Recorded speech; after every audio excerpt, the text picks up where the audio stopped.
नमस्कार, सुप्रभात। आप देख रहे हैं खबर दिल्ली और समय हो चला है दिल्ली की 25 बड़ी खबरों को जानने का। इससे पहले यदि आप वीडियो को लाइक नहीं किए हैं तो लाइक कर दीजिए और चैनल को सब्सक्राइब कर लीजिए। तो आइए एक नजर डालते हैं 25 बड़ी खबरों पर फटाफट अंदाज में। दिल्ली वालों को महंगाई का एक और झटका। घरेलू एलपीजी सिलेंडर 29 रुपये महंगा। दिल्ली में घरेलू रसोई गैस सिलेंडर की कीमत में 29 रुपए की बढ़ोतरी हुई है, जिससे अब यह 942 रुपये में मिलेगा। यह 3 महीने में दूसरी वृद्धि है, जिससे आम लोगों का मासिक बजट प्रभावित होगा। दिल्ली में कूड़े को लेकर नया नियम। अब घर से ही 4 श्रेणियों में अलग करना होगा कचरा। उल्लंघन करने पर कसेगा शिकंजा। दिल्ली जिला प्रशासन ने ठोस अपशिष्ट प्रबंधन नियमों को सख्ती से लागू करने का निर्णय लिया है, जिसके तहत घरों और संस्थानों को कचरे को 4 श्रेणियों में बांटना होगा।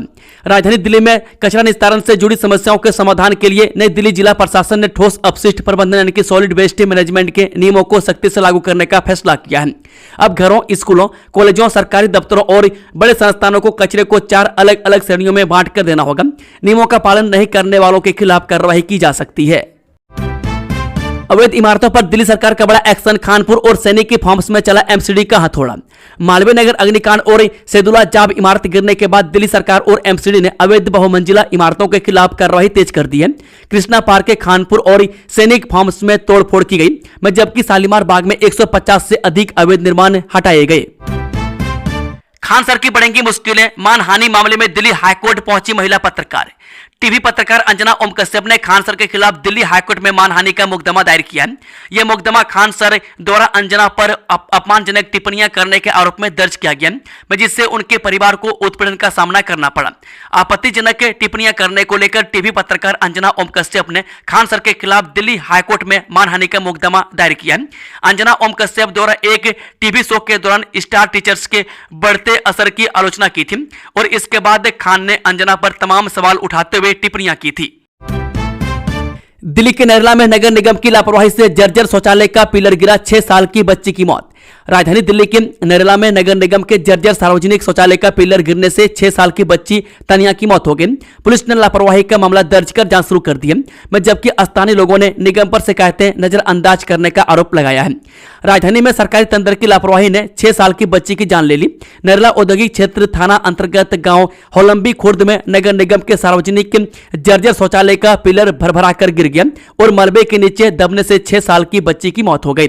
बताया जा रहा है कि पिलर से रस्सी बांधकर बच्ची झूला झूल रही थी। इसी दौरान पिलर टूटकर बच्ची पर गिर गया।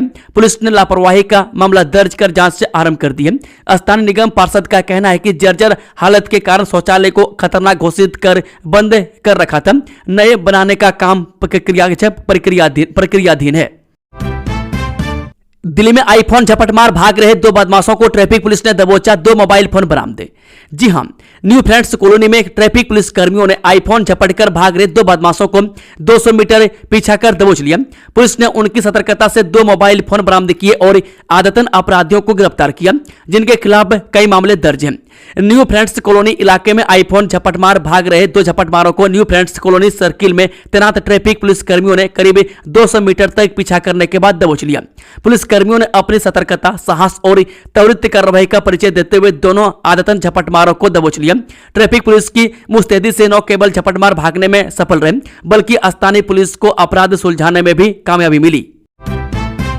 प्रोफेसर देव स्मिता पोल मर्डर केस सुलझा। बंगाल से पति पत्नी गिरफ्तार। 1400 किलोमीटर दूर से आकर दिया था वारदात को अंजाम। दिल्ली पुलिस ने डीयू की सहायक प्रोफेसर डॉक्टर देवो स्मिता पोल की हत्या का रहस्य सुलझा लिया। यह हत्या प्रॉपर्टी विवाद के कारण हुई थी, जिसमें एक महिला सहित 3 लोगों को गिरफ्तार किया गया।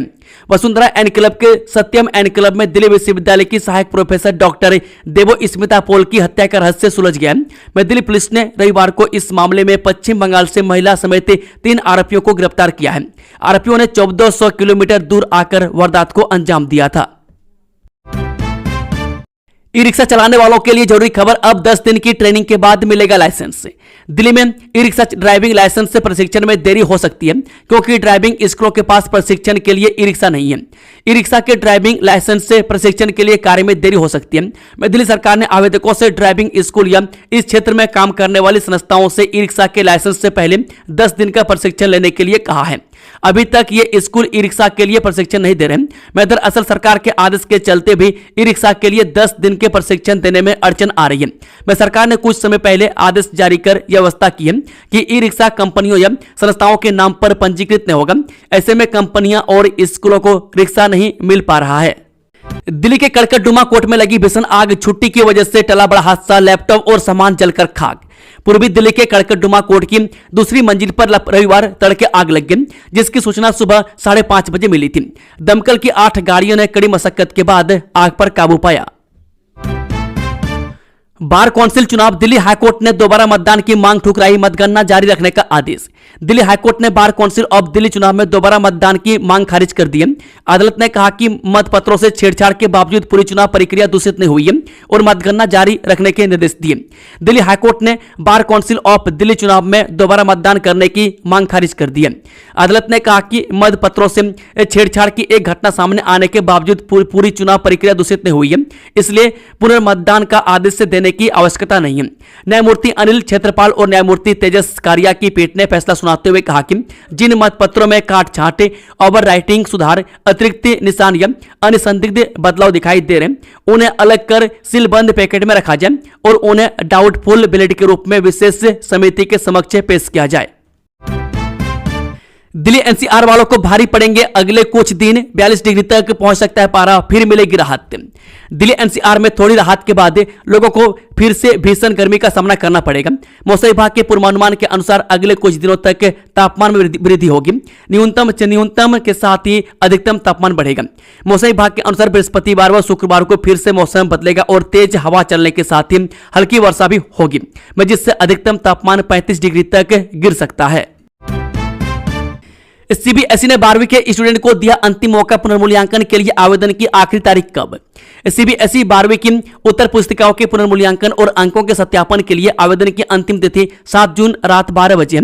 अब तक 70,000 से अधिक आवेदन प्राप्त हो चुके हैं। केंद्रीय माध्यमिक शिक्षा बोर्ड यानी कि सीबीएसई की 12वीं की उत्तर पुस्तिकाओं के पुनर्मूल्यांकन और अंकों के सत्यापन के लिए आवेदन करने की समय सीमा 7 जून रात 12 बजे समाप्त हो जाएगी।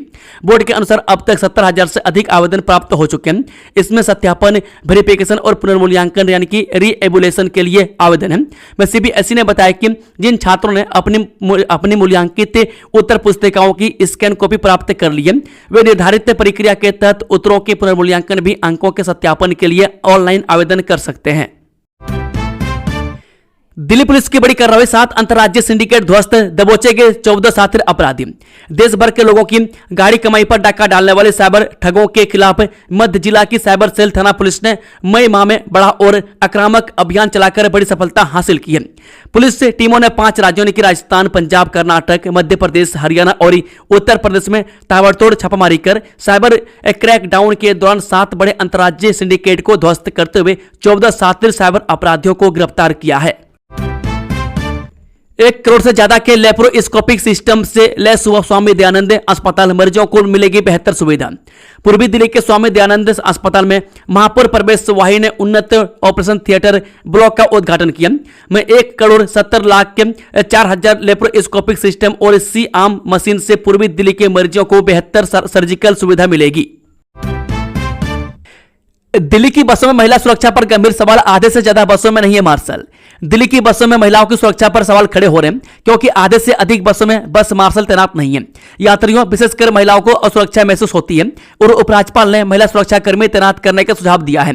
बसों में महिलाओं की सुरक्षा पर सवाल खड़ा हो रहा है। दिल्ली में चल रही आधे से अधिक बसों में बस मार्शल नहीं है। स्थिति का आकलन करें तो दिल्ली की सड़कों पर लगभग 6300 बसें चल रही है। इनके लिए बस मार्शल के तौर पर 2982 होमगार्ड ही तैनात है। मैं 100 के करीब होमगार्ड बसों में 9 चलकर पिंक सहेली स्मार्ट कार्ड बनवाने के लिए व्यवस्था से लेकर अन्य कार्यों में लगे, यानी कुल मिलाकर 3418 से अधिक बसों पर बस मार्शल की तैनाती नहीं है। कोकरोच जनता पार्टी के समर्थकों पर ट्रैफिक पुलिस का एक्शन, बिना लाइसेंस और फैंसी नंबर प्लेट के कटे चलान। कोकरोच पार्टी अध्यक्ष अभिजीत देवके के स्वागत में आईजीआई एयरपोर्ट पहुंचे समर्थकों ने यातायात नियमों का उल्लंघन किया। ट्रैफिक पुलिस ने विशेष अभियान चलाकर बिना वैध दस्तावेज और अवैध मॉडिफिकेशन वाले करीब 1 दर्जन वाहनों का चालान किया। ट्रैफिक पुलिस को ब्लैकमेल करने वाली लेडी डॉन सुरेखा गिरफ्तार, करोड़ों की संपत्ति का खुलासा। दिल्ली पुलिस की क्राइम ब्रांच ने ट्रैफिक पुलिस को ब्लैकमेल कर उगाही करने वाली गिरोह की लेडी डॉन सुरेखा को गिरफ्तार किया। वह गिरोह की काली कमाई को ठिकाने लगाने और संभालने का काम करती थी, जिस पर मकोका लगाया गया है। दिल्ली पुलिस की क्राइम ब्रांच ने ट्रैफिक पुलिस को ब्लैकमेल कर उनसे उगाही करने वाले एक संगठित गिरोह की लेडी डॉन सुरेखा को गिरफ्तार कर लिया। इस गिरोह पर पुलिस से पहले ही मकोका लगा चुकी है। आरोप है कि सुरेखा अपने गिरोह की काली कमाई को ठिकाने लगाने और उसे संभालने का काम कर रही थी, जो दिल्ली में ट्रैफिक पुलिस कर्मियों को ब्लैकमेल कर उनसे वसूली की जाती थी। इलेक्ट्रिक स्टॉप में धमाका हुआ, फिर दिल्ली होटल अग्निकांड के आरोपी सेब का बड़ा खुलासा। दिल्ली के मालवीय नगर अग्निकांड में पुलिस ने ताबड़तोड़ कार्रवाई करते हुए आरोपी सेब को शनिवार यानी कि 6 जून को गिरफ्तार किया था। पुलिस से पूछताछ में आरोपी ने बड़ा खुलासा किया है। होटल में सेब का काम करने वाले केशव नेगी ने खुलासा किया है कि इलेक्ट्रिक स्टॉप में धमाका हुआ, फिर मैंने बिजली काट दी। पुलिस ने शनिवार को करीब 6 घंटे की पूछताछ के बाद उसे हिरासत में लिया। पुलिस सूत्रों के मुताबिक नेगी ने पूछताछ में बताया कि बुधवार सुबह रसोई में इलेक्ट्रिक स्टोव चालू करने के कुछ ही देर बाद आग लगी। उसका दावा है कि स्टोव में विस्फोट हुआ, जिससे आग तेजी से पूरे भवन में फैल गई। जंतर मंतर पर प्रदर्शन को लेकर कोकरोच जनता पार्टी पर हुई एफआईआर, अब दिल्ली पुलिस का आया बयान। सोशल मीडिया और कुछ समाचार रिपोर्टों में जंतर मंतर पर कोकरोच जनता पार्टी के प्रदर्शनकारियों के खिलाफ दिल्ली पुलिस द्वारा एफआईआर दर्ज किए जाने का दावा किया जा रहा है। अब इस पूरे मामले पर दिल्ली पुलिस की ओर से आधिकारिक स्पष्टीकरण सामने आया है, जिसमें इन दावों को पूरी तरह से खारिज और गलत बताया गया है। दिल्ली में एसआईआर पर पेन नजर रखेगी कांग्रेस, हर बूथ पर BLA1 और BLA2 को ट्रेनिंग देकर किया जा रहा तैयार। दिल्ली में चुनाव प्रक्रिया को और अधिक सटीक, पारदर्शी और सुगम बनाने के उद्देश्य से विशेष गहन पुनरीक्षण यानी कि एसआईआर कार्यक्रम की तैयारियां शुरू हो चुकी है। वहीं दिल्ली प्रदेश कांग्रेस कमेटी एसआईआर को लेकर पेन नजर रखे हुए हैं। एसआईआर के दौरान किसी भी बूथ पर ऐसे मतदाता का वोट न कटे जो बीजेपी को वोट न देता हो। बूथों पर वोटर लिस्ट पर पेन नजर रखने के लिए BLA1 और BLA2 बनाए गए, में साथ ही उनको ट्रेनिंग देकर तैयार किया जा रहा है। दिल्ली में सफर होगा और आसान डीटीसी बेड़े में शामिल होंगी 2800 नई लो फ्लोर इलेक्ट्रिक बसें। दिल्ली सरकार PME ड्राइव स्कीम के तहत अपने डीटीसी बेड़े में 2800 नई AC लो फ्लोर इलेक्ट्रिक बसें शामिल करेगी। दिल्ली सरकार का लक्ष्य इस साल के अंत तक इलेक्ट्रिक बसों की संख्या 7500 तक पहुंचाना है। साल 2028-29 तक कुल बेड़े को 14000 बसों का बनाने का लक्ष्य रखा गया।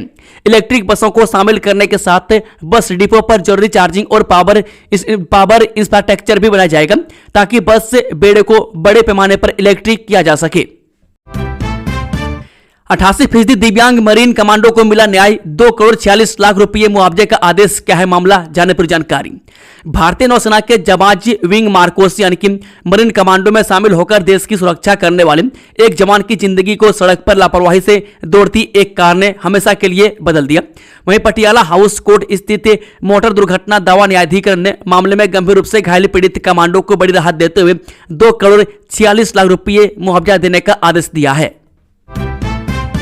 विश्व पर्यावरण दिवस पर ट्री आर्मी ने किया वृक्षारोपण। विश्व पर्यावरण दिवस के अवसर पर पैरामाउंट सिम्फनी क्रॉसिंग रिपब्लिक में ट्री आर्मी, क्रेयोंज प्री स्कूल एवं पैरामाउंट सिम्फनी AO के संयुक्त तत्वाधान में वृक्षारोपण एवं पर्यावरण जागरूकता कार्यक्रम का आयोजन किया गया। में 2 दिन आंधी तूफान के साथ बारिश आई। MD ने मानसून के पहुंचने की तारीख भी बता दी। तपती गर्मी से परेशान दिल्ली के लोगों को अभी मानसून के लिए इंतजार करना पड़ेगा। मौसम विभाग ने दिल्ली में मानसून के आगमन की तारीख की भविष्यवाणी कर दी है। इस बीच आंधी तूफान के साथ 2 दिन बारिश होने की संभावना है, जिससे गर्मी से राहत मिलेगी। दक्षिण पश्चिम मानसून केरल में अपनी सामान्य शुरुआत की तारीख से 3 दिन देरी से 4 जून को पहुंचा था, लेकिन महाराष्ट्र में तय समय पर पहुंच गया है। इससे उम्मीद जगी है कि यह इस महीने के आखिर में अपने सामान्य समय के आसपास मानसून दिल्ली पहुंच सकता है।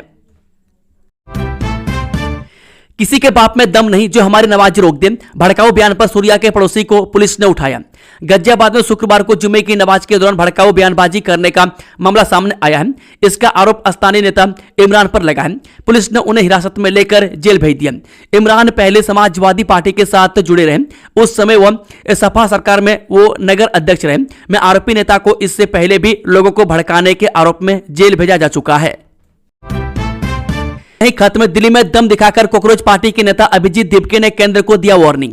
कॉकरोच जनता पार्टी के संस्थापक अभिजीत दिपके ने दिल्ली के जंतर मंतर पर विरोध प्रदर्शन के एक दिन बाद यह दावा किया कि इस प्रदर्शन से सरकार को एक कड़ा और बड़ा संदेश गया है।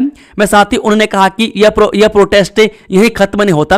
अभिजीत ने चेतावनी दी कि अगर केंद्र सरकार अगले 7 दिन में शिक्षा मंत्री धर्मेंद्र प्रधान को नहीं हटाती या वो खुद इस्तीफा नहीं देते तो आंदोलन और तेज किया जाएगा। दिल्ली के वसंत कुंज में ऑटो पलटने से एक महिला की मौत, 6 लोग घायल। दिल्ली के वसंत कुंज में राजो करी फ्लाईओवर पर एक ऑटो पलटने से एक महिला की मौत हो गई और 2 बच्चों सहित 6 लोग घायल हो गए। घायलों को सफदरजंग और एम्स ट्रॉमा सेंटर में भर्ती कराया गया। बता दें कि वसंत कुंज थाना क्षेत्र में राजो करी फ्लाईओवर पर महिपालपुर की ओर से जाते समय एक ऑटो पलटने से महिला की मौत हो गई। वहीं दुर्घटना में 2 बच्चों समेत 6 लोग घायल हुए हैं। फायर ब्रिगेड के मुताबिक घटना तड़के हुई सुबह 4:35 पर कॉल मिली। मौके पर टीम पहुंची। यूनिट प्रभारी एसओ गोपाल के मुताबिक एक तिपहिया वाहन यानी कि बजाज मैक्सिमा टेम्पो पंजीकरण नंबर DL1LAC 7850 में सड़क पर पलट गया था। दिल्ली एनसीआर में प्रदूषण रोकने के लिए CAQM की बड़ी कार्रवाई, उल्लंघन के 87 मामले मिले। दिल्ली सहित एनसीआर के अन्य शहरों में वायु प्रदूषण की समस्या दूर करने के लिए वायु गुणवत्ता प्रबंधन आयोग निरंतर निगरानी कर रहा है। अलग अलग स्थानों पर निरीक्षण कर नियमों का उल्लंघन करने वालों पर कार्रवाई की जा रही है। इसके बाद भी कई स्थानों पर कचरा निस्तारण में लापरवाही, डीजल जनरेटर और औद्योगिक इकाइयों से प्रदूषण फैल रहा है। 11 मई से 29 मई तक CAQM के फ्लाइंग स्क्वाड द्वारा किए गए निरीक्षण में इस तरह के 87 मामले मिले हैं। सरकार के दावों की पोल खोल रही ओल्ड पालम रोड, गड्ढों में तब्दील हुई सड़क, लाखों लोग रोज झेलते हैं खतरा। पश्चिमी दिल्ली का ओल्ड पालम रोड जो द्वारका को नजफगढ़ से जोड़ता है, लोक निर्माण विभाग की अनदेखी के कारण जानलेवा गड्ढों में बदल गया। यह सड़क दिल्ली सरकार के मरम्मत के दावों की पोल खोलती है। पश्चिमी दिल्ली में द्वारका को नजफगढ़ से जोड़ने वाला बेहद महत्वपूर्ण ओल्ड पालम रोड इन दिनों अपनी बदहाली की स्थिति में है। में लोक निर्माण विभाग और स्थानीय प्रशासन की अनदेखी के कारण इस पूरी सड़क पर जगह जगह जानलेवा गड्ढे में बदल चुकी है। में 2 पहिया, 3 पहिया और 4 पहिया वाहन चालक इस उबड़ खाबड़ और टूटी सड़क पर अपनी जान जोखिम में डालकर चलने को मजबूर हैं। मादीपुर पार्क में पुरानी रंजिश के चलते नाबालिग की चाकू मारकर हत्या। पश्चिमी दिल्ली के मादीपुर इलाके में एक पार्क के भीतर 17 वर्षीय नाबालिग की चाकू मारकर हत्या कर दी गई। पुलिस के अनुसार पुरानी रंजिश के चलते एक अन्य नाबालिग ने अपने साथियों के साथ मिलकर इस वारदात को अंजाम दिया। पंजाबी बाग के मादीपुर इलाके में शनिवार शाम करीब 6 बजे एक F ब्लॉक स्थित पार्क के भीतर लोगों के सामने 17 वर्षीय नाबालिग की चाकू मारकर हत्या कर दी गई। पुलिस के अनुसार पुरानी रंजिश के चलते एक अन्य नाबालिग ने अपने साथियों के साथ मिलकर किशोर पर हमला किया। मैं गंभीर रूप से घायल किशोर को अस्पताल पहुंचाया गया, मैं जहां डॉक्टरों ने उसे मृत घोषित कर दिया। वारदात के बाद आरोपित मौके से फरार हो गया। पुलिस ने मामला दर्ज कर जांच शुरू कर दी है।